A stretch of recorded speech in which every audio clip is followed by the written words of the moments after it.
ವಿಜೇಂದ್ರ ಅವರ ರಾಜಕೀಯ ಗುರು ತಮಗೆ ಮನೆಯಲ್ಲೇ ಇದ್ದಾರೆ ಯಡಿಯೂರಪ್ಪನವರು. ನಮ್ಮ ಚೇತನ್ ಹೇಳಿದ ಹಾಗೆ ಯಡಿಯೂರಪ್ಪನವರ ಹೋರಾಟಕ್ಕೆ ಅವರ ರಾಜಕೀಯಕ್ಕೆ ಒಂದು ಬೇರೆದೇ ಲೆವೆಲ್ಲಿನ ತೂಕ ಇತ್ತು. ಜನ ಮಾತಾಡ್ಕೋತಿದ್ರು ಯಡಿಯೂರಪ್ಪ ಗುಡುಗಿದರೆ ವಿಧಾನಸೌಧ ನಡಗುವುದು ಅಂತ. ಅವರ ಸ್ಟೈಲ್ ಆಫ್ ಪಾಲಿಟಿಕ್ಸ್ಗೂ ನಿಮ್ಮ ಸ್ಟೈಲ್ ಆಫ್ ಪಾಲಿಟಿಕ್ಸ್ಗೂ ಏನು ವ್ಯತ್ಯಾಸ ಇದೆ? ಮೊದಲ ಬಾರಿ ಶಾಸಕನಾಗಿ ಪಕ್ಷ ಕೊಟ್ಟಂಥ ಜವಾಬ್ದಾರಿಯನ್ನು ಏನೇ ವಿರೋಧಗಳಿದ್ದರೂ ಕೂಡ ಕಾರ್ಯಕರ್ತರು ಮೆಚ್ಚೋ ರೀತಿಯಲ್ಲಿ ನಾನು ಪಕ್ಷ ಸಂಘಟನೆ ಮಾಡ್ತಾ ಇದ್ದೇನೆ. ಇನ್ನೂ ಚೆನ್ನಾಗಿ ಮಾಡ್ಬೋದಾ? ಖಂಡಿತ ಚೆನ್ನಾಗಿ ಮಾಡ್ಬೋದು. ನಾನೇ ಒಪ್ಕೊಳ್ತೇನೆ ಅಜಿತ್. ರಾಜ್ಯದ ಅಧ್ಯಕ್ಷ ಆಗಿ ನನ್ನ ಹೆಸರು ಘೋಷಣೆ ಆದಾಗ 3-4 ದಿನ ನನಗೂ ಖುಷಿ ಆಯಿತು. ಆದರೆ ಒಂದು ವಾರ ಆದಮೇಲೆ ಏನಪ್ಪ ಇದು ರಾಜ್ಯದ ಅಧ್ಯಕ್ಷ, ನಾನು ಹೆಂಗೆ ಮೊದಲ ಬಾರಿ ಶಾಸಕ ಆಗಿದ್ದೇನೆ, ಸಂಘಟನೆ ಅನುಭವ ಇಲ್ಲ, ಹೇಗೆ ಪಕ್ಷ ಸಂಘಟನೆ ಮಾಡೋದಕ್ಕೆ ಸಾಧ್ಯ ಆಗುತ್ತೆ ಅಂತೇಳಿ ನನಗೆ ಆತಂಕ ಸೃಷ್ಟಿಯಾಗಿತ್ತು ಒಂದೇ. ಆದರೆ 2.25 ವರ್ಷ ಆದಮೇಲೆ ಹೇಳ್ತಾ ಇದ್ದೇನೆ, ನನಗಿವತ್ತು ಸಂಪೂರ್ಣ ವಿಶ್ವಾಸ ಬಂದಿದೆ. ಭಾರತೀಯ ಜನತಾ ಪಾರ್ಟಿ ಸಂಘಟನೆ ಇನ್ನೂ ಕೂಡ ಬಲಪಡಿಸ್ಕೊಂಡು ದಡ ಸೇರ್ಬೋದು, ಮುಂದೆ ರಾಜ್ಯದಲ್ಲಿ ಅಧಿಕಾರಕ್ಕೆ ಬರ್ಬೋದು ಅಂತಕ್ಕಂಥ ವಿಶ್ವಾಸ ನನ್ನಲ್ಲಿ ಬಂದಿದೆ. ಆದರೆ ಅಧಿಕಾರಕ್ಕೆ ಬಂದಾಗಿದೆ, ಖಂಡಿತ ಕೆಲಸ ಮಾಡೋಷ್ಟು ಹೋರಾಟಗಳು ಮಾಡಬೇಕಾಗಿದೆ. ಕಾರ್ಯಕರ್ತರು ಇನ್ನೂ ಕೂಡ ಬಲ ತುಂಬುವಂಥ ಕೆಲಸ ಆಗಬೇಕಾಗಿದೆ. ಮುಖಂಡರನ್ನೆಲ್ಲೂ ಕೂಡ ಒಗ್ಗೂಡಿಸ್ಕೊಂಡು ಹೋಗಬೇಕಾಗಿದೆ, ಎಲ್ಲೂ ಕೂಡ ಆಗಬೇಕಾಗಿದೆ. ಆದರೆ ಒಂದಂತೂ ಸತ್ಯ, ನನ್ನ ಮಾತಾಡ್ತಕ್ಕಂಥ ಉತ್ಪ್ರೇಕ್ಷೆ ಅಲ್ಲ, ನಾನು ಹಿಂದೊಂದು ಮುಂದೊಂದು ಮಾತನಾಡೋ ಅಭ್ಯಾಸವೂ ಇಲ್ಲ, ಅದರ ಅವಶ್ಯಕತೆಯೂ ಇಲ್ಲ. ಈಗ ನಾನು ಹೇಳ್ತಾ ಇದ್ದೇನೆ, ನನ್ನ 2.25 ವರ್ಷದ ಅವಧಿಯಲ್ಲಿ ಈಗ ನನಗೆ ಸಂಪೂರ್ಣ ವಿಶ್ವಾಸ ಬಂದಿದೆ. ಸಂಘಟನೆನ ಕಟ್ಬೋದು, ಮುಂದೆ ರಾಜ್ಯದಲ್ಲಿ ನಾವು ಅಧಿಕಾರಕ್ಕೆ ಬರ್ಬೋದು ಅಂತಕ್ಕಂಥ ವಿಶ್ವಾಸ ನನಗಂತೂ ಖಂಡಿತ ಬಂದಿದೆ. ಅದೇ ಅವರ ಸ್ಟೈಲ್ ಆಫ್ ತಂದೆಯವರ ಸ್ಟೈಲ್ ಆಫ್ ಪಾಲಿಟಿಕ್ಸ್ಗೂ ತಮ್ಮ ಸ್ಟೈಲ್ ಆಫ್ ಪಾಲಿಟಿಕ್ಸ್ಗೂ ವ್ಯತ್ಯಾಸ ಏನು ಅಂತ ಕೇಳಿದಾಗ ನೀವು ಹೇಳಿದ್ರೆ ನೀವೇ ಹೇಳಬೇಕು ಅಂತ. ಯಡಿಯೂರಪ್ಪನವರೇ ಸರಿ ಸಾಟಿ. ಎಸ್, ಒಬ್ಬ ಮನುಷ್ಯ ಇದ್ದಂಗೆ ಇನ್ನೊಬ್ಬ ಮನುಷ್ಯ ಇರೋದಕ್ಕಾಗೋದಿಲ್ಲ. I agree that. ಆದರೆ ಅಂದರೆ ಪಕ್ಷ ಏನೂ ಇಲ್ಲದೇ ಇದ್ದ ಸಂದರ್ಭದಲ್ಲಿ ಸೈಕಲ್ ಮೇಲೆ ಸಿಕ್ಕ ಗಾಡಿ ಹತ್ಕೊಂಡು ಬಸ್ನಲ್ಲಿ ಓಡಾಡಿ ಸಂಘಟನೆ ಮಾಡಿದ ಕಾರಣಕ್ಕಾಗಿ ರಾಜ್ಯದ ತುಂಬ ಗ್ರಾಸ್ ರೂಟ್ ಲೆವೆಲ್ನಲ್ಲಿ ಅವ್ರಿಗೊಂದು ಕನೆಕ್ಷನ್ ಇತ್ತು. ಮತ್ತು ಅವರು ಅಧಿಕಾರಕ್ಕೆ ಬರುವ ಸಂದರ್ಭದಲ್ಲಿ ಅವ್ರ ಸುತ್ತು ಕಡೆ ಯಾರ್ಯಾರು ಇದ್ರಲ್ಲಿ ಎಲ್ಲರ ಜೊತೆಗೂ ಒಂದು ವರ್ಕಿಂಗ್ ರಿಲೇಷನ್ಶಿಪ್ ಇತ್ತು. ಇದು ಎರಡು ತಮ್ಮ ವಿಷಯದಲ್ಲಿ ಮಿಸ್ಸಿಂಗ ಅಂತ ನನಗೆ. ಇವೆಲ್ಲವೂ ಕೂಡ ಅಗ್ನಿ ಪರೀಕ್ಷೆ. ಏನಾಯಿತು ಅಂತ ಹೇಳಿದ್ರೆ, ನಾನು ರಾಜ್ಯದ ಅಧ್ಯಕ್ಷ ಹೆಸರು ಘೋಷಣೆ ಆಗ್ತಿದ್ದಂಗೆ 3 ತಿಂಗಳಿಗೊಂದ್ಸಲ ರಾಜ್ಯದ ಅಧ್ಯಕ್ಷರು ಬದಲಾವಣೆ ಆಗ್ತಾರೆ. ನಮ್ಮವರೇ ಮಾತಾಡಿದ್ದಾರೆ, ನಾನು ಬಹಿರಂಗ ಹೇಳ್ತೇನೆ. 4 ತಿಂಗಳಿಗೊಂದ್ಸಲ MP ಚುನಾವಣೆ ಬಂತು, MP ಚುನಾವಣೆ ಆದಮೇಲೆ ರಾಜ್ಯದ ಅಧ್ಯಕ್ಷರು ಬದಲಾವಣೆ ಆಗ್ತಾರೆ. MP ಚುನಾವಣೆ ರಿಸಲ್ಟ್ ಬಂತು, MP ಚುನಾವಣೆ ಆಗಿ 3 ತಿಂಗಳಿಗೆ ಇಲ್ಲ ಮತ್ತು ರಾಜ್ಯಾಧ್ಯಕ್ಷರು ಬದಲಾವಣೆ ಆಗ್ತಾರೆ. ಕಳೆದ 2.25 ವರ್ಷದಲ್ಲ 8 ಬಾರಿ ನಾವು ಕೇಳಿದ್ದೇನೆ ಇದನ್ನು. ಅಂದೆ ನೀವೇ ಅರ್ಥ ಮಾಡ್ಕೊಳ್ಳಿ. ಹಗಲೆಲ್ಲ ನಮ್ಮ ಕೆಲವು ಮುಖಂಡರು ರಾಜ್ಯಾಧ್ಯಕ್ಷರು ಬದಲಾವಣೆ ಆಗ್ತಾರೆ ಅಂತ ಹೇಳಿದ್ರೆ, ಸಹಜವಾಗಿಯೇ ಯಾರು ನನ್ನ ಜೊತೆ ಸೇರ್ಕೊಂಡು ಕೆಲಸ ಮಾಡಬೇಕು ಅನ್ನೋ ಮೈಂಡ್ಸೆಟ್ಟಲ್ಲಿ ಇರ್ತಾರೆ. ಹೆಂಗಿದ್ರು ಅಧ್ಯಕ್ಷರು ಬದಲಾವಣೆ ಆಗ್ತಾರೆ. ಇದು ಕೂಡ ನನಗೆ ಅಡ್ಡ ಆಗಿದೆ ಅಂದರೆ ಇಲ್ಲ ಅಂತ ಹೇಳ್ತಾ ಇಲ್ಲ. ಆದರೆ ನನಗೆ ವಿಶ್ವಾಸ ಇದೆ, ಕೇಂದ್ರದ ವರಿಷ್ಠರು ಮತ್ತೆ ಆಶೀರ್ವಾದ ಮಾಡ್ತಾರೆ, ರಾಜ್ಯದ ಅಧ್ಯಕ್ಷನಿಗೆ ಮತ್ತೊಮ್ಮೆ ಜವಾಬ್ದಾರಿಯನ್ನು ಕೊಡ್ತಾರೆ, ಎಲ್ಲವನ್ನು ಕೂಡ ಸರಿಪಡಿಸ್ಕೊಂಡು ಹಂಗಂತ ಎಲ್ಲರೂ ವಿಶ್ವಾಸಕ್ಕೆ ತೆಗೆದುಕೊಂಡು ಹೋಗ್ತಕ್ಕಂಥ ಪ್ರಯತ್ನ ಮಾಡ್ತಾ ಇದ್ದೇನೆ. ಆಮೇಲೆ ಭಿನ್ನಮತ ಅನ್ನೋದು ಬರೀ ನಿಮ್ಮ ಪಕ್ಷಕ್ಕಷ್ಟೇ ಅಲ್ಲ ಸರ್. ಈ ಕಾಂಗ್ರೆಸ್ನಲ್ಲಿ ದೊಡ್ಡ ಭಿನ್ನಮತ ಇತ್ತಪ್ಪ, ಬಟ್ ಪಕ್ಷದ ವಿಷಯ ಅಂತ ಬಂದಾಗ ಅವರೆಲ್ಲರೂ ಒಂದಾಗ್ತಿದ್ದಾರೆ. ನಿಮ್ಮಲ್ಲಿ ಅದೊಂದು ಮಿಸ್ಸಿಂಗ್ ಅಲ್ಲರೇ ಭಿನ್ನಮತ. ಈಗ ಸಿದ್ದರಾಮಯ್ಯನವರು DK ಶಿವಕುಮಾರ್ ಅವರ ಮಧ್ಯದ ಭಿನ್ನಾಭಿಪ್ರಾಯಗಳು ತುಂಬ ಚರ್ಚೆ ಮಾಡ್ತಾ ಇದ್ವಿ. ಬಟ್ ಎಲೆಕ್ಷನ್ನಿಗೆ ಬಂದಾಗ ಅವ್ರು ಹೆಂಗೆ ಕೆಲಸ ಮಾಡ್ತಿದ್ರು ಅಂತಂದರೆ, ಏನಿವರು ಒಡ ಹುಟ್ಟಿದ ಅಣ್ಣ ತಮ್ಮನ ಜೋಡೆತ್ತ ಅನ್ನಿಸ್ಬೇಕು, ಹಂಗೆ ಕೆಲಸ ಮಾಡೋರು ಅವರು. ಬಟ್ ನಿಮ್ಮಲ್ಲಿ ಹಂಗಲ್ಲ. ಈ ಭಿನ್ನಮತ ಎಲೆಕ್ಷನ್ ತನಕನೂ ಮುಂದುವರೆದು ಬಿಡುತ್ತೆ. ನಾನು ನಮ್ಮ ಕಾರ್ಯಕರ್ತರ ಮಧ್ಯೆ ಒಂದು ಮಾತು ಹೇಳ್ತಾ ಇರ್ತೇನೆ. ಕಾಂಗ್ರೆಸ್ ಪಕ್ಷದಿಂದ ಅಧಿಕಾರ ಹೆಂಗೆ ಗಳಿಸ್ಕೋಬೇಕು ಅಂತೇಳಿ ಕಲ್ತ್ಕೋಬೇಕು, BJP ಅವರಿಂದ ಹೆಂಗೆ ಅಧಿಕಾರ ಕಳ್ಕೋಬೇಕು ಅನ್ನೋದು ಕಲಿಬೇಕು ಅಂತೇಳಿ ನಾವು ನಿಜವಾಗ್ಲೂ ಕಾಂಗ್ರೆಸ್ಸಿಂದ ಕಲಿಬೇಕಾಗಿದೆ ಅಂದೆ. ಸರ್, ಇಷ್ಟೊತ್ತು ನೀವು ಮಾತನಾಡಿದ್ದು ನೋಡ್ರೆ, ಪಕ್ಷದ ಅಂದರೆ ಅಧಿಕಾರ ಇದ್ದಾಗ ಆಂತರಿಕ ಒಂದು ಭಿನ್ನಾಭಿಪ್ರಾಯ ಅನ್ನೋದನ್ನು ಅಂದರೆ ಕಷ್ಟ ಆಗುತ್ತೆ ಶಮನ ಮಾಡುವಂಥದ್ದು. ಆದರೆ ಅಧಿಕಾರ ಇಲ್ಲದೇ ನೀವು ಇಷ್ಟೊಂದು ಭಿನ್ನಾಭಿಪ್ರಾಯಗಳಿದ್ದಾವೆ. ಆದರೆ ಅಧಿಕಾರ ಚುಕ್ಕಾಣಿ ಹಿಡಿಯೋದಕ್ಕೆ BJP ವಿಜೇಂದ್ರ ಅವ್ರು ಏನು ಮಾಡ್ತಾ ಇದ್ದಾರೆ? ಈಗಾಗಲೇ ರಾಷ್ಟ್ರ ಮಟ್ಟದಲ್ಲಿ BJPಯ ಅಧಪತನ ಶುರುವಾಗಿದೆ ಅಂತೇಳಿ ಚರ್ಚೆಗಳು ಶುರುವಾಗ್ತಾ ಇದೆ. ರಾಮ ಮಂದಿರ ವಿಚಾರ ಬಂತು, ಈಗ ನೀಟ್ ವಿಚಾರ ಬಂತು. ಆದರೆ ಅಧಿಕಾರದ ಚುಕ್ಕಾಣಿ ಹಿಡಿಯೋದಕ್ಕೆ ವಿಜೇಂದ್ರ ಅವ್ರು ಏನು ಮಾಡ್ತಾ ಇದ್ದಾರೆ? ಬರೀ ಭಿನ್ನಮತ ಶಮನ ವಿಚಾರವಾಗಿ ಮಾತಾಡೋದನ್ನು ಒಂದು ಬಿಟ್ಟರೆ ಅಧಿಕಾರ ಹಿಡಿಯೋದಕ್ಕೆ ಏನು ಮಾಡ್ತಾ ಇದ್ದಾರೆ? ಕಣ್ಣು ಮುಂದೆನೇ ಮೇಕೆದಾಟು ಯೋಜನೆ ಇದೆ, ಅದ್ರ ಬಗ್ಗೆ ಯಾರೂ ಮಾತಾಡ್ತಾ ಇಲ್ಲ. ರಾಷ್ಟ್ರ ಮಟ್ಟದಲ್ಲಿ BJP ಮಾತನಾಡಿ ಮೇಕೆದಾಟು ಯೋಜನೆ ಮಾಡಬಹುದು. ಕಾಂಗ್ರೆಸ್ ಕೂಡ ಅವರು ಇವ್ರ ಮೇಲೆ ಏನು ಮಾಡ್ತಿದ್ದಾರೆ ಅಂದರೆ ಆಕ್ಷನ್ ಪ್ಲಾನ್ ಏನು ಅಂತ ಕೇಳ್ತಿದ್ದೀರಾ? ಪಾದಯಾತ್ರೆ, ರಥಯಾತ್ರೆ, ಆ ಥರದ್ದು ಏನಾದ್ರು ಪ್ಲಾನ್ ಇದೆಯಾ ಅನ್ನೋ ಏನು ಮಾಡ್ತಿದ್ದೀರಾ ಅಂತ? ಮುಂದಿನ 2 ವರ್ಷಗಳ ಕಾಲ ಹೋರಾಟದ ದಿನಗಳೇ. ರಾಜ್ಯದ ಅಧ್ಯಕ್ಷನಾಗಿ ಮನೇಲಿ ಕೂರ್ತಕ್ಕಂಥ ಪ್ರಶ್ನೆನೇ ಇಲ್ಲ, ನಮ್ಮ ಮುಖಂಡರುಗಳು ಕೂಡ ಮನೆ ಕೂರ್ತಕ್ಕಂಥ ಪ್ರಶ್ನೆನೇ ಇಲ್ಲ, ನಮ್ಮ ಕಾರ್ಯಕರ್ತರು ಕೂಡ ಮನೆ ಕೂರೋದಿಲ್ಲ. ಮುಂದಿನ 2 ವರ್ಷ ನಿರಂತರ ನಾವು ಹೋರಾಟ ಪಾದಯಾತ್ರೆಗಳು ಎಲ್ಲವೂ ಕೂಡ ನಿರಂತರ ನಡೀತದೆ ಖಂಡಿತ. ಅಂದರೆ ರಾಜ್ಯದಲ್ಲಿ ಯಾವುದೇ ಹಗರಣಗಳು ನಡೀತಾ ಇಲ್ವಾ ಅಥವಾ ಬಿ ಜೆ ಪಿ ಅದನ್ನು ಗುರುತಿಸ್ತಾ ಇಲ್ವಾ, ಅದರಲ್ಲಿ ಹಿಂದೆ ಬಿದ್ದಿದ್ದಾರಾ ಅಂತ ಸರ್? ಅನೇಕ ವಿಚಾರಗಳಿದ್ದಾವೆ. ಈಗ ಹೇಳಿದ್ನಲ್ಲ, ಎಸ್ಟೇಟ್ ಡೆವಲಪ್ಮೆಂಟ್ ಕಾರ್ಪೊರೇಷನ್ ಇರ್ಬೋದು, ಮೂಡಾದಿರ್ಬೋದು, ಪ್ರಶ್ನೆ ಇಲ್ಲ ರೀ. ಹೊಂದಾಣಿಕೆ ರಾಜಕಾರಣದ ಬಗ್ಗೆ ಈಗ ನಂದು ಉದಾಹರಣೆನೇ ಕೊಟ್ಟಿದ್ದೇನೆ. ಯಡಿಯೂರಪ್ಪರು ಸಿದ್ದರಾಮಯ್ಯ ಬಗ್ಗೆ ನಮ್ಮವ್ರು ಏನು ಮಾತನಾಡ್ತಿದೆ, ಪತ್ರಿಕೆಗಳೇನು ಬರ್ತಾ ಇದೆ, ಡಿ ಕೆ ಶಿವಕುಮಾರ್ ಬಗ್ಗೆ ಏನು ಬರ್ತದೆ, ನಾನು ಮುಕ್ತವಾಗಿ ಹೇಳಿದ್ದೀನಲ್ಲ, ನಥಿಂಗ್ ಟು ಹೈಡ್ ಹಿಯರ್ ಅಂದೆ. ನಾನು ಆಮ್ ದ ಲಾಸ್ಟ್ ಪರ್ಸನ್. ಆ ಥರ ಹೊಂದಾಣಿಕೆ ರಾಜಕಾರಣ ಮಾಡಿಕೊಂಡು ಅಧ್ಯಕ್ಷ ಸ್ಥಾನದಲ್ಲಿ ಇರ್ತೇನೆ ಅಂತ ಹೇಳಿದ್ರೆ ನಾನೇ ಫಸ್ಟ್ ರಾಜೀನಾಮೆ ಕೊಟ್ಟು ಬರ್ತೇನೆ ಅಂದರೆ ಅದರ ಅವಶ್ಯಕತೆ ನನಗಿಲ್ಲ. And politics is not my bread and butter. ಇವತ್ತು ಪಕ್ಷಕ್ಕೆ ಕೊಟ್ಟಿದ್ದೆ ಅವಕಾಶ, ನನಗೊಂದು ಹುಚ್ಚಿದೆ, ಮಾಡ್ತಾ ಇದ್ದೇನೆ ಅಂದೆ, ಪ್ರಶ್ನೆನೇ ಇಲ್ಲ ಅಂದೆ. ಹೊಂದಾಣಿಕೆ ಮಾಡ್ಕೊಂಡು ರಾಜಕಾರಣ ಮಾಡೋದು ಅಂತ ಹೇಳಿದ್ರೆ ಹೆತ್ತ ತಾಯಿಗೆ ದ್ರೋಹ ಬಗ್ದಾಗೆ ಅದು. ಯಡಿಯೂರಪ್ಪನವರು ಕೂಡ ಅವ್ರ ಜೀವನದಲ್ಲಿ ಯಾವತ್ತೂ ಕೂಡ ಅಂತ ರಾಜಕಾರಣ ಮಾಡಿಲ್ಲ.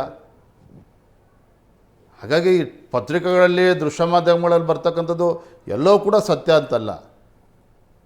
ಆದರೆ ಹಂಗಂತ ಮೀಡಿಯಾ ಮಾಧ್ಯಮದವ್ರನ್ನ ಬ್ಲೇಮ್ ಮಾಡ್ಬೇಕಾದ್ ಮಾಡಿಸೋರು ನಮ್ಮವರೇನು, ಅದು ಗೊತ್ತಿದೆ ನನಗೆ. ನಿಮ್ಮನ್ನು ನಾನು ಬ್ಲೇಮ್ ಮಾಡ್ತಾ ಇಲ್ಲ ಅಂದೆ. ನಮ್ಮಲ್ಲಿ ಇದ್ರ ಮಧ್ಯನೂ ಕೂಡ ನಮ್ಮಲ್ಲಿ ಏನು ಬಂದಿದೆ ಸರ್ ಅಂತದ್ದು? ಅಲ್ಲಲ್ಲ, ಇದೆಲ್ಲ ಇರ್ತದೆ. ಹಂಗಂತೇಳಿ ನಾನು ಮತ್ತೆ ಸ್ಪಷ್ಟಪಡಿಸ್ತೇನೆ, ವಿಜಯೇಂದ್ರ ರಾಜ್ಯದ ಅಧ್ಯಕ್ಷ ಆದಮೇಲೆ ಬಿ ಜೆ ಪಿ ರಾಜ್ಯದಲ್ಲಿ ಡಿಸಿಡೆಂಟ್ಸ್ ಆಗ್ತಾಯಿದೆ ಅಂತಲ್ಲ. ಕಳೆದ 25 ವರ್ಷದಿಂದನೂ ಕೂಡ ಇದೇ ವಾತಾವರಣ ಇದೆ. ಅದ್ರ ಮಧ್ಯೆನೂ ಕೂಡ ಚುನಾವಣೆಗಳು ಗೆದ್ದಿದ್ದೇವೆ, ಅದ್ರ ಮಧ್ಯೆನೂ ಕೂಡ ಉಪಚುನಾವಣೆಗಳು ಗೆದ್ದಿದ್ದೇವೆ, ಅದ್ರ ಮಧ್ಯೆನೂ ಕೂಡ ಸರ್ಕಾರಗಳು ಬಂದಿದೆ, ಸರ್ಕಾರ ಕಳ್ಕೊಂಡೂ ಇದ್ದೇವೆ. ಇಟ್ಸ್ ಅ ಪ್ರಾಸೆಸ್ ಇದೆ, ಎಲ್ಲವೂ ಕೂಡ ಆಗಿದೆ ಅಂತೆ.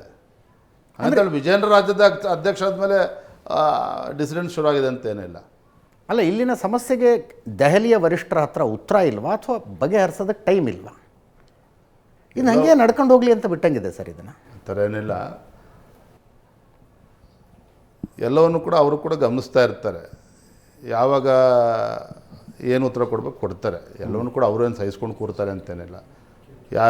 ಶಿಸ್ತು ಕ್ರಮ ಕೈಗೊಳ್ಳೋದ್ರು ಕೂಡ ತಡ ಆದರೂ ಕೂಡ ತಗೊಂಡಿದ್ದಾರೆ, ನೋಡ್ತಾ ಇದ್ದಾರೆ ತಾವೇ ಕೂಡ. ಅಲ್ಲಿ ನಂಬರ್ 1 ನಂಬರ್ 2 ಅಂತೀರಪ್ಪ. ಮೋದಿ, ಅಮಿತ್ ಶಾ, ನಮ್ಮದು ಈ ನಿರ್ಧಾರ ನಾವು ತಗೊಂಡಿದ್ದೀವಿ, ಉಳಿದವರು ಫಾಲ್ ಇನ್ ಲೈನ್ ಆಗಿ ಅಥವಾ ಗೆಟ್ ಲಾಸ್ಟ್, ಇಂಥದ್ದೊಂದು ಸಂದೇಶ ಕೊಟ್ಟರೆ ಉಳಿದವ್ರಿಗೆ, ಅಂದರೆ ಅದನ್ನು ಆ ಮಾತನ್ನು ಮೀರಬಲ್ಲಷ್ಟು ತಾಕತ್ತಿರೋರು ಇದ್ದಾರೆ, ಇಲ್ಲಿ ಆ ಮಾತನ್ನು ಮೀರಬಲ್ಲಂಥವ್ರು ಇದ್ದಾರೆ. ನಿಮ್ಮ ಸಂದೇಶವನ್ನು ತಲುಪಿಸ್ತೇನೆ ಡೆಲ್ಲಿಗೆ. JDS ಜೊತೆಗಿನ BJP ಮೈತ್ರಿ ರಾಜ್ಯದಲ್ಲಿರೋರಿಗೆ ಭರವಸೆ ಇಲ್ಲ ಅಂತ ಅನಿಸುತ್ತೆ. ಹೈಕಮಾಂಡ್ಗಿರುವಂಥ ಭರವಸೆ ರಾಜ್ಯದಲ್ಲಿರೋರಿಗೆ ಇಲ್ವೇನೋ ಈ ಒಂದು ಮೈತ್ರಿಯ ಬಗ್ಗೆ ಅಂತ ಅನಿಸುತ್ತೆ. ರಾಜ್ಯದ ಒಂದು BJPಗರ ಪಾಲಿಗೆ JDS ಜೊತೆಗಿನ ಮೈತ್ರಿ ಅಗತ್ಯನ ಅನಿವಾರ್ಯನ? ಅಗತ್ಯತೆ ಅನಿವಾರ್ಯತೆ ಬಗ್ಗೆ ಮಾತನಾಡೋ ಬದಲಾಗಿ ನಾನು ಮಾನ್ಯ ಕುಮಾರಸ್ವಾಮಿ ಅವ್ರನ್ನ, ಕೇಂದ್ರ ಸಚಿವರನ್ನ ಭೇಟಿಯಾದಾಗ, ಸರ್ ಮುಂದಿನ ವಿಧಾನಸಭಾ ಚುನಾವಣೆ ಒಟ್ಟಿಗೆ ಹೋಗಬೇಕು ಅಂತ ಹೇಳಿದ್ರೆ ಚುನಾವಣೆ 3 ತಿಂಗಳಿದ್ದಂಗೆ ನಾವು ಯಾವ ಸೀಟನ್ನು ಉಳಿಸ್ಕೋಬೇಕು, ಯಾವ ಸೀಟನ್ನು ಬಿಟ್ಕೊಡ್ಬೇಕು ಅದು ಅವಾಗ ಚರ್ಚೆ ಮಾಡೋದಕ್ಕಿಂತ ಹೆಚ್ಚಾಗಿ ಈಗಲೇ ಕೂತ್ಕೊಂಡು ಮಾತಾಡೋಣ. ಮುಂದೆ ZPTP ಕಾರ್ಯಕರ್ತ ಚುನಾವಣೆ ಕೂಡ ನಮ್ಗೆ ಅನುಕೂಲ ಆಗ್ತದೆ. And we don't have that luxury ಅಂದೆ. ಕಾಂಗ್ರೆಸ್ ಪಕ್ಷನ ಅಷ್ಟು ಹಗುರ ತೆಗೆದುಕೊಳ್ಳೋಕ್ಕಾಗೋದಿಲ್ಲ. ಇಡೀ ದೇಶದಲ್ಲಿ ಎಮರ್ಜೆನ್ಸಿ ಕಾಲದಲ್ಲಿ ಇಡೀ ದೇಶದಲ್ಲಿ ಕಾಂಗ್ರೆಸ್ಸು ಧೂಳಿಪಟ ಆದರೂ ಕೂಡ ಕರ್ನಾಟಕದಲ್ಲಿ ಕಾಂಗ್ರೆಸ್ ಗೆಲ್ತಾವೆ ಅಂಥ ಕಾಲದಲ್ಲೂ ಕೂಡ. So what I am trying to say is, Congress ಅದರದ್ದೇ ಅಂತ ಬೇಸ್ ಇದೆ, ನಾವು ಹುಡುಗಾಟಿಕೆ ಮಾಡೋದಕ್ಕಾಗೋದಿಲ್ಲ. ಇವತ್ತು ನಮ್ಮದು JDS ಪಕ್ಷ ಹೊಂದಾಣಿಕೆ ಆಗಬೇಕು ಅಂತ ಹೇಳಿದ್ರೆ ಮೇಲ್ಮಟ್ಟದಲ್ಲೂ ಕೂಡ ಸರಿ ಹೋಗ್ತದೆ. ಮತ್ತು ಕಾರ್ಯಕರ್ತರು ಗೊಂದಲ ಈಗಲೇ ನಿವಾರಣೆ ಮಾಡಬೇಕು. ಅಸೆಂಬ್ಲಿ ಚುನಾವಣೆ ಇದ್ದಾಗ 2 ತಿಂಗಳ ಮುಂಚೆ ಕೂತು ನಾವು ಸೀಟ್ ಬಗ್ಗೆ ಚರ್ಚೆ ಮಾಡ್ತೇವೆ ಅಂತ ಹೇಳಿದ್ರೆ ನಮ್ಗೆ ಖಂಡಿತ ಒಳ್ಳೇದಾಗಕ್ಕೆ ಸಾಧ್ಯ ಇಲ್ಲ ಅಂದೆ. ಓಕೆ, ತಾವು ಹೇಳಿದ ಕರೆಕ್ಟ್. ಒಂದು ನಿಮಿಷ, ತಾವು ಹೇಳಿದ ಕರೆಕ್ಟ್ ಇತ್ತು. ಕುಮಾರಸ್ವಾಮಿ ಅವರು ಏನು ರಿಯಾಕ್ಷನ್ ಇತ್ತು? ಇಲ್ಲ, ಪಾಸಿಟಿವ್ ರೆಸ್ಪಾಂಡ್ ಮಾಡಿದ್ದಾರೆ. ಇಲ್ಲ ವಿಜೇಂದ್ರ ಸರಿ ಇದೆ, ಕೂತ್ಕೊಂಡು ಮಾತಾಡೋಣ ಅಂತ ಹೇಳಿದ್ದಾರೆ ಅವರು. ಫಸ್ಟ್ ನೀವು ಪ್ರೀತಮ್ ಗೌಡ್ರನ್ನ ಮಾತಾಡಿಸಿ ಅಂತ ಹೇಳಲಿಲ್ವಾ? ಹಾಂ, ತಮ್ಮ ಜೊತೆಗೆ ಪ್ರೀತಮ್ ಗೌಡ್ರು ಇರ್ತಾರೆ ಸರ್, ಅವ್ರನ್ನೇ ಕನ್ವಿನ್ಸ್ ಮಾಡೋಕ್ಕಾಗ್ತಿಲ್ಲ. ಕುಮಾರಸ್ವಾಮಿ ಅವ್ರು ಹೇಳ್ಬೋದಾಗಿತ್ತು ಅದನ್ನ. ಆ ವಿಚಾರ ಪ್ರಸ್ತಾಪ ಆಗಿಲ್ಲ. ಎಸ್, ಹಾಂ. ಕಾಂಗ್ರೆಸ್ನಲ್ಲಿ ಒಂದಷ್ಟು ವ್ಯತ್ಯಾಸಗಳಿತ್ತು, ಆದರೆ ಅವರು ಪ್ರತಿಪಕ್ಷ ನಾಯಕರು ಮತ್ತು ಅಧ್ಯಕ್ಷರ ಮಧ್ಯೆ ಒಂದು ಹೊಂದಾಣಿಕೆ ಇತ್ತು. PCM ಹೋರಾಟ ಇರ್ಬೋದು, ಮೇಕೆದಾಟು ಹೋರಾಟ ಇರ್ಬೋದು, ಭಾರತ್ ಜೋಡೋ ಹೋರಾಟ ಇರ್ಬೋದು, ಕೃಷ್ಣಾ ಕಣಿವೆಯಲ್ಲಿ ಅವರ ಪಾದಯಾತ್ರೆಗಳಿರ್ಬೋದು, ಎಲ್ಲ ಸಂದರ್ಭಗಳಲ್ಲೂ ಕೂಡ ಒಟ್ಟಿಗೆ ಹೋಗಿರ್ತಕ್ಕಂಥ ಉದಾಹರಣೆ ಮುಂದುವರೆದ ಭಾಗ ಇವ ಸರ್ಕಾರದಲ್ಲಿದ್ದಾರೆ ಅವರು. ನಿಮ್ಮ ಮತ್ತು ಅಶೋಕ್ ಮಧ್ಯೆ ಪ್ರಾಮಾಣಿಕವಾಗಿ ಒಂದು ಹೊಂದಾಣಿಕೆ ಇದೆಯೇ? ನಿಜವಾಗಲೂ ಕೂಡ ನೀವು ರಾಜ್ಯದ ಜನರ ಕಷ್ಟ ಇದೆಯಾ ಅಂತ ಕೇಳ್ತಾ ಒಂದು, ಅಥವಾ ಈ ರಾಜ್ಯ ಜನರ ಸಮಸ್ಯೆಯನ್ನು ಪ್ರಾಮಾಣಿಕವಾಗಿ ವಿಧಾನಸಭೆಯಲ್ಲಿ ಪ್ರಸ್ತಾಪ ಮಾಡುವಂಥ ಪ್ರಯತ್ನ ನಿಜವಾಗಲೂ ಕೂಡ ನೀವು ಮಾಡಿದರೆ ಎಷ್ಟು ಸಕ್ಸಸ್ ಆಗಿದ್ದಾವೆ, ಮಾಡದೇ ಇದ್ದರೆ ಏನು ಕಾರಣ? ಸದನದಲ್ಲಿ ರಾಜ್ಯದ ಸಮಸ್ಯೆಯನ್ನು ಎಫೆಕ್ಟಿವ್ ಮಂಡಿಸ್ತಾ ಇದ್ದೇವ, ರೈತರ ಸಮಸ್ಯೆ ಸರಿಯಾದ ರೀತಿ ಚರ್ಚೆ ಆಗ್ತಾ ಇದೆಯಾ, ಉತ್ತರ ಕರ್ನಾಟಕ ಸಮಸ್ಯೆ ಬಗ್ಗೆ ಚರ್ಚೆ ಆಗ್ತಾ ಇದೆಯಾ, ಚರ್ಚೆಗೆ ಉತ್ತರ ಸಿಗ್ತಾ ಇದೆಯಾ ರಾಜ್ಯದ ಸರ್ಕಾರದ ಕಡೆಯಿಂದ ಅನ್ನೋದು. ನಾನು ಮೊದಲ ಬಾರಿ ಶಾಸಕ ಇರ್ಬೋದು, ಆದರೆ ನಾನು 20-25 ವರ್ಷದಿಂದ ಸದನವನ್ನು ನಾನು ಕೂಡ ವಾಚ್ ಮಾಡ್ತಾ ಇದ್ದೇನೆ. ಆಡಳಿತ ಪಕ್ಷವನ್ನು ಇನ್ನೂ ನಾವು ಹೆಚ್ಚು ಬಗ್ಗಿಸ್ಬೇಕು, ಅದ್ರ ಬಗ್ಗೆ ಏನು ಪ್ರಶ್ನೆನೇ ಇಲ್ಲ. ಅಧಿಕಾರದ ದರ್ಪದಿಂದ ಯಾವ ರೀತಿ ನಡ್ಕೊಳ್ತಾ ಇದ್ದಾರೆ, ನಾವು ಇನ್ನೂ ಕೂಡ ಎಚ್ಚೆತ್ಕೊಳ್ಬೇಕು. ಇನ್ನೂ ನಾವು ಅಗ್ರೆಸಿವ್ ಮುಂದೆ ಹೋಗಬೇಕಾಗ್ತದೆ, ಎಕ್ಸ್ಪೋಸ್ ಮಾಡಬೇಕಾಗ್ತದೆ ಸರ್ಕಾರವನ್ನು, ಸದನವನ್ನು ಕೂಡ ಸರಿಯಾದ ರೀತಿ ಬಳಸ್ಕೋಬೇಕು. ಅದ್ರ ಬಗ್ಗೆ ಏನು ಎರಡು ಮಾತೇ ಇಲ್ಲ. ವಿರೋಧ ಪಕ್ಷದಲ್ಲಿ ನೋಡ್ತಾ ಇದ್ದೀರಿ, ಅನುಭವಸ್ಥರು ಕಡಿಮೆ ಇದ್ದಾರೆ ಅಂದೆ. ನನ್ನ ಶಾಸಕಾಗಿ ಮೊದಲ ಬಾರಿ ಅದು ಸದನದೊಳಗೆ ಹೋದಾಗ ನಾನು ಹಿಂದೆ ನೋಡಿದ್ದೀನಿ. ಹಿಂದೆ ಯಡಿಯೂರಪ್ಪನವ್ರ ಕಾಲದಲ್ಲಿ ವಾಟಾಳ್ ನಾಗರಾಜ್ ಇರ್ಬೋದು, ಮಾಧುಸ್ವಾಮಿ ಅವರು ಇರ್ಬೋದು, ಶ್ರೀರಾಮ್ ರೆಡ್ಡಿ ಅವರು ಇರ್ಬೋದು, ಘಟಾನುಘಟಿಗಳು ಇದ್ರು ಇವತ್ತು ವಿರೋಧ ಪಕ್ಷದಲ್ಲಿ. ಇವತ್ತು ಕುಮಾರಸ್ವಾಮಿ ಅಂತವರು ಕೂಡ ಇವತ್ತು ಕೇಂದ್ರ ಸಚಿವರಾಗಿ ಹೋಗಿದ್ದಾರೆ, ಬೊಮ್ಮಾಯಿ ಅಂತವರು ಕೂಡ ಸಂಸದರಾಗಿ ಹೋಗಿದ್ದಾರೆ. ಹಾಗಂತೇಳಿ ಇರ್ತಕ್ಕಂಥವ್ರು ಯಾರು ಅದನ್ನು ವಿಷಯ ಮಾಡಿಸೋದಕ್ಕೆ ಆಗೋದಿಲ್ಲ ಅಂತೇಳಿ ಇನ್ನೂ ಎಫೆಕ್ಟಾಗಿ ಅದನ್ನು ಮಾಡಲೇಬೇಕಾಗ್ತದೆ. ಇನ್ನೂ ನಾವು ಸರಿಯಾದ ರೀತಿ ಸ್ಟ್ರಾಟಜಿ ಮಾಡಿ ಈ ಸರ್ಕಾರವನ್ನು ಬಗ್ಬಡಿತಕ್ಕಂಥ ಕೆಲಸ ಮಾಡಬೇಕಾಗಿದೆ. ತೃಪ್ತಿ ಇದೆ ಅಂದರೆ ನನಗೂ ತೃಪ್ತಿ ಇಲ್ಲ, ಖಂಡಿತ ತೃಪ್ತಿ ಇಲ್ಲ.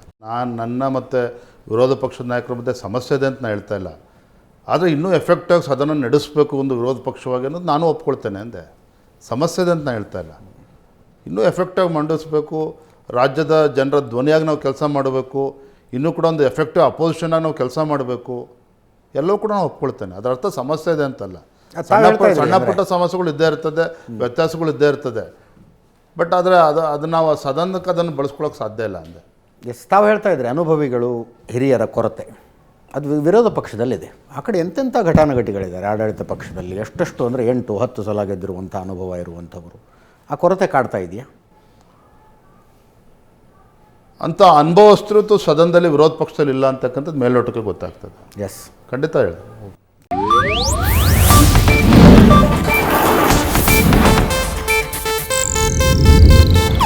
ಇದು ಏಷ್ಯಾನೆಟ್ ನ್ಯೂಸ್ ನೆಟ್ವರ್ಕ್ ಪ್ರಸ್ತುತಿ.